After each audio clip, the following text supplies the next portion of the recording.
It was an ordinary morning until I stepped outside and saw something tucked under my car's windshield wiper. A bright pink slip of paper fluttered in the breeze. My stomach dropped. I pulled it free, my eyes scanning the bold black letters. $150 fine. Driveway violation. What? That didn't make any sense. This was our driveway, our property. I turned to look at the empty space beside my car, trying to figure out what was wrong. Then it hit me. Last night we had a family gathering. My sister's graduation party ran late, and some relatives parked in our driveway instead of on the street. Nobody thought twice about it. I rushed inside, my heart pounding. "Dad! You need to see this!" My dad, Thomas Reynolds, looked up from his coffee. He's not the type to get worked up over small things, but as a senior loan officer at First National Bank, he deals with money and rules all day. He took the paper from my hands, his forehead creasing as he read. "This makes no sense," he muttered. "A fine for too many cars in our own driveway?" Mom walked in, still in her robe, and peeked over his shoulder. "That's ridiculous." Dad grabbed his phone and dialed the HOA office. We all gathered around as the call went through. "Pinecrest Gardens. HOA. This is Karen Matthews speaking." A clipped voice answered. Dad stayed polite. "This is Thomas Reynolds from 428 Maple Drive. We received a parking violation this morning, but I believe there's a mistake." A short laugh came through the speaker. Not the friendly kind. "No mistake, Mr. Reynolds. Section 7.3 clearly states that residents may have no more than 2 vehicles in their driveway at any time. You had 5. That's a $150 fine." Dad's grip tightened around the phone. "Karen, these were overnight guests for my daughter's graduation. Surely there's some kind of exception." "Rules are rules, Mr. Reynolds. If everyone parked wherever they wanted, our neighborhood would start looking like a used car lot." Her tone was smug, like she enjoyed saying it. "The fine is due in 10 days, or it doubles." Dad clenched his jaw, and just like that, the war had begun. That night, Dad sat at the kitchen table flipping through the HOA rulebook we'd barely glanced at when we moved in. The driveway parking rule was real, but it was buried deep on page 37 of a 50-page document. It wasn't something you'd notice unless you were looking for it. "This is insane," I said, reading over his shoulder. "People who like control," Dad muttered, rubbing his temples. The next afternoon, our neighbor Mr. Jackson stopped by. He'd lived in the neighborhood for years, but I'd never seen him look this frustrated. "She's on a power trip," he said, shaking his head. "Last week, she made my son take down his basketball hoop. It had been up for 5 years without a problem. Then she fined the Garcias for having the wrong colored flowers in their front yard. And Mrs. Wilson, she's 80 years old. Karen gave her a violation for having a bird feeder that was too large." I could feel my blood boiling. Karen wasn't just enforcing rules. She was looking for reasons to fine people. The next morning we woke up to another pink slip. This time, the violation: grass exceeding 3.5 inches. Fine. $75. Dad looked out at our front lawn. He'd mowed it 4 days ago. "She's messing with us," he said, gripping the fine in his hand. At this point, Dad started digging deeper. He pulled out past violation notices, HOA meeting minutes, anything he could find. That's when he noticed something odd. Certain houses were never fined. Not once.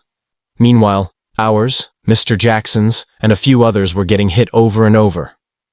And then the fines got even more ridiculous. Wind chimes too loud. 50. Garden gnome not on the approved list. 100. Trash bins visible for more than 5 minutes after pickup.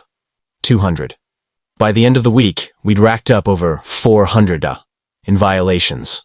One afternoon, as I peeked through the blinds, I saw Karen standing across the street. She wasn't even trying to hide it. She was just watching our house. She smiled, pulled out her phone, and took a picture of our lawn. We were being targeted, and it was only getting worse.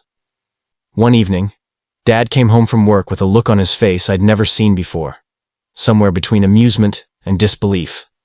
He set his briefcase down and pulled out a folder. "Guess what I found out today?"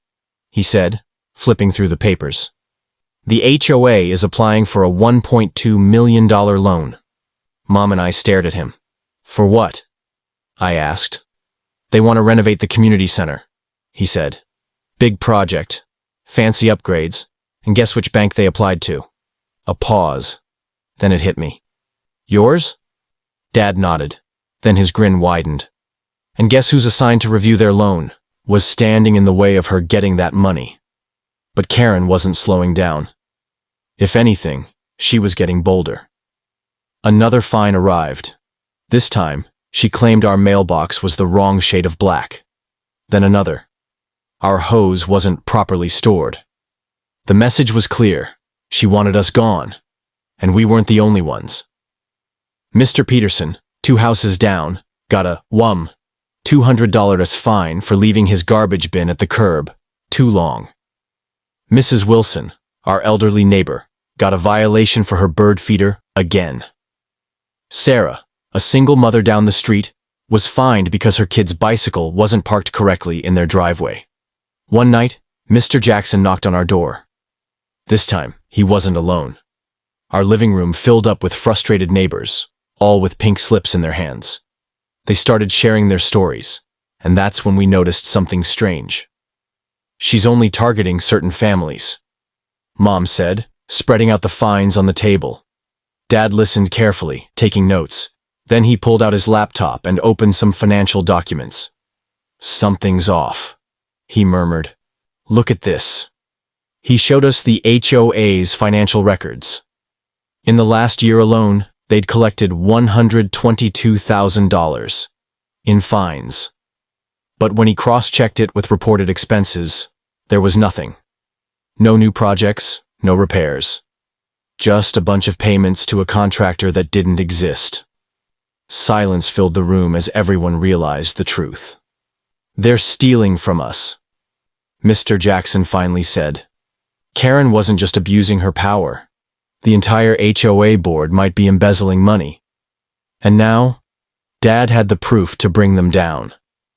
The night of the HOA board meeting, our neighborhood felt different. Usually, these meetings were half empty. Just a handful of people bored out of their minds while the board made decisions without much pushback. But this time, the room was packed. Dad, Mr. Jackson, and at least 20 other neighbors walked in together. People who'd never bothered with HOA meetings were showing up in force. Some held copies of their unfair fines. Others whispered among themselves, glancing at Karen, who sat at the front of the room. When she saw us, her smile faltered.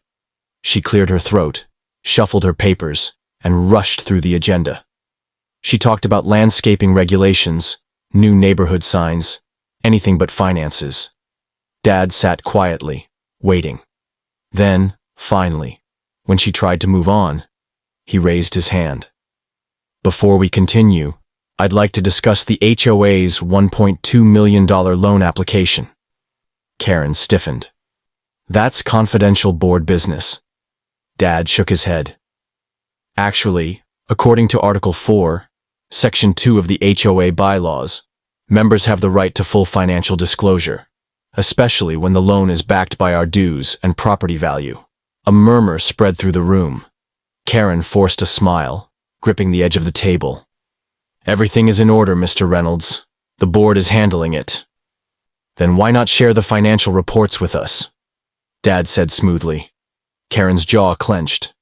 "Because the details are still being finalized." Dad took a step forward. "Then explain the discrepancy between what the HOA has collected in fines and what's actually recorded in the financial reports." The room went silent. Karen blinked. "Excuse me?" Dad pulled out a folder and laid it on the table. "In the last 2 months, this HOA has collected over $122,000 in fines. But according to the last financial statement, only $3,200 has been reported." Gasps, whispers from the back. Mrs. Garcia spoke up. "I paid my fine 8 weeks ago and you cashed my check the next day. Where did that money go?" Karen's face paled. Diane, her right-hand woman, shook her head frantically. More neighbors started speaking up. Mr. Peterson. Sarah? Mrs. Wilson. I paid my fine too, but it's not on the report. Where's all this money, Karen? Karen's eyes darted around the room. She grabbed her gavel and banged it down hard. This meeting is over, she snapped. She grabbed her papers and stormed out before anyone could stop her. But she wasn't running from a meeting. She was running because she'd just been caught.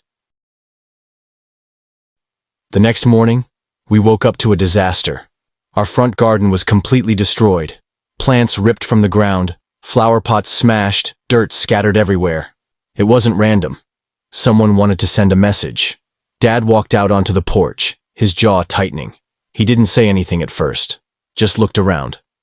Then he turned to me. Check the security camera. I ran inside, pulled up the footage, and there she was, Karen. At 2:17 a.m., she crept across our lawn with a flashlight. She bent down, yanking plants out with both hands. At one point, she actually kicked over a garden gnome. Then, as she was hurrying away, our motion sensor lights flipped on. She froze like a deer in headlights before sprinting back to her car. Dad sat down, watching the footage in silence. Then, as if on cue, I heard Mom yell from the front door. Another pink slip! Another fine. Landscaping debris. $200. I almost laughed. She trashed our yard, then fined us for it. But Karen wasn't done. A few hours later, we got an official complaint letter from the HOA. Karen had accused us of harassing her. She's trying to flip this around, Mom said, scanning the letter. Dad exhaled slowly. She's desperate. And we were right. That night, Karen showed up at our house. She wasn't smug this time. She looked rattled. Thomas, she said, forcing a smile. Can we talk? Dad folded his arms. Go ahead. Karen hesitated, then lowered her voice. Let's make this easy. I'll erase your fines, every single one, in exchange. You drop this loan nonsense. Dad didn't even blink. He pressed record on his phone in his pocket. Why would I do that? He asked. Because, Karen said, her voice dropping to a hiss. This is bigger than you think. If you keep pushing, things will get difficult for your family. Dad let her finish, then calmly pulled his phone from his pocket and stopped the recording. I'll be sending this to my bank's fraud department. Karen's face went pale. That night, Dad officially reported the HOA for financial fraud. A full bank audit was launched. The moment Karen got word, she went into full panic mode. She ran to Facebook, posting a dramatic rant about how our family was tearing the neighborhood apart. She tried to rally support, painting herself as the victim. But it backfired. The comment section was brutal. Karen, you fined my grandma for a bird feeder. You made a single mom pay $100 for a kid's bike being parked wrong. Where's all the fine money, Karen?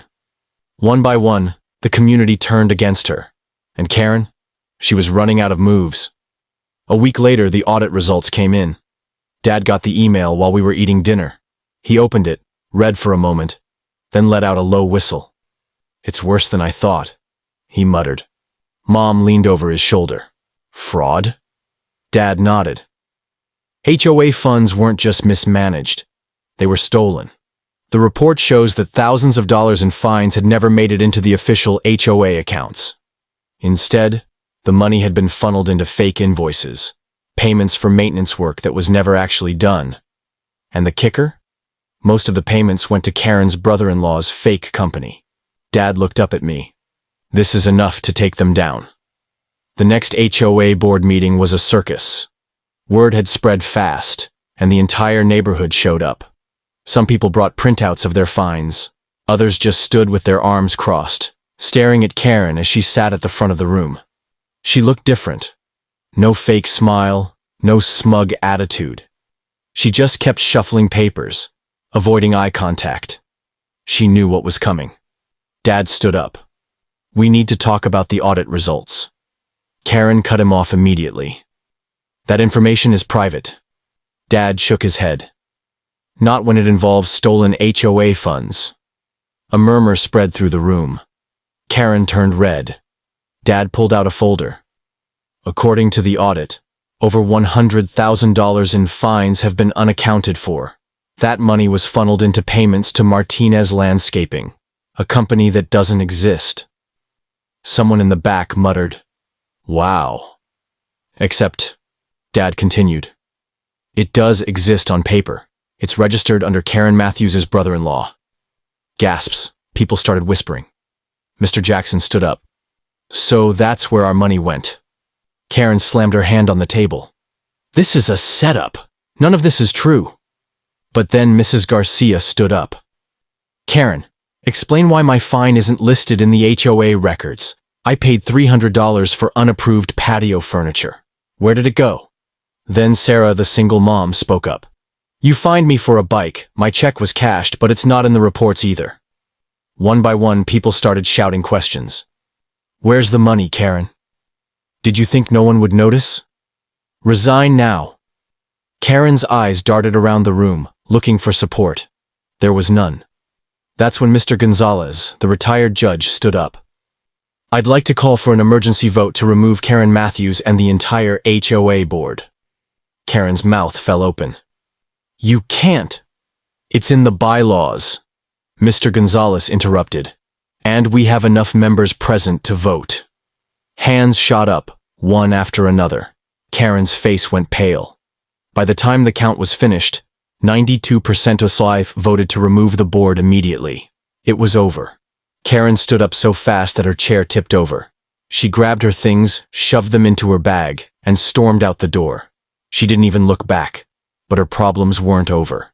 The very next day, her loan application was denied. Without access to the HOA's finances, she couldn't secure the funding for the community center project she'd been bragging about. Everything she'd worked for fell apart overnight. And then came the legal trouble.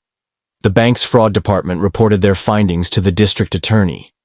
Investigators were already looking into Karen's handling of HOA funds. Now they had proof. The last time we saw her, she was loading boxes into a moving truck. Karen Matthews was gone. And for the first time in years, our neighborhood finally felt like home again. A few weeks later, Karen was gone. No announcement, no goodbye, just a moving truck in her driveway one morning.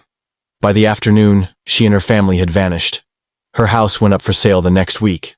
Nobody seemed sad to see her go. With the old board dissolved, the community elected a new HOA. This time, people actually cared about who was in charge. Mr. Jackson became the new president. And the first thing he did? Rewrite the rules to make them fair. No more ridiculous fines. No more power trips. No more Karen. For the first time in years, our neighborhood felt like a real community. People weren't afraid to park in their own driveways. Kids could ride bikes without someone measuring where they left them. And to celebrate, we had our first ever neighborhood block party. It was huge music, food, lights strung up between houses. And the best part? Mr. Jackson made sure we got a permit to allow street parking. Cars lined both sides of the road, just to prove a point. Late in the evening, Diana, Karen's daughter, walked up to our porch. She looked nervous, like she wasn't sure if she should be there. "I just wanted to say." She hesitated, then sighed. "I'm sorry for everything my mom did." I nodded. "It wasn't your fault." "She thought she was protecting the neighborhood," Diana said. But somewhere along the way, she forgot what really mattered. As she turned to leave, I looked around at the driveway full of cars, at the kids playing in the street, at the neighbors who'd once been strangers but were now friends. This all started over a parking fine. But in the end, it wasn't about parking. It was about fairness. About standing up when something isn't right. Sometimes, the smallest injustices uncover the biggest problems. And when you fight back, you don't just fix one issue, you change everything. If you like this story, don't forget to subscribe to the channel and share it with family and friends. Thank you.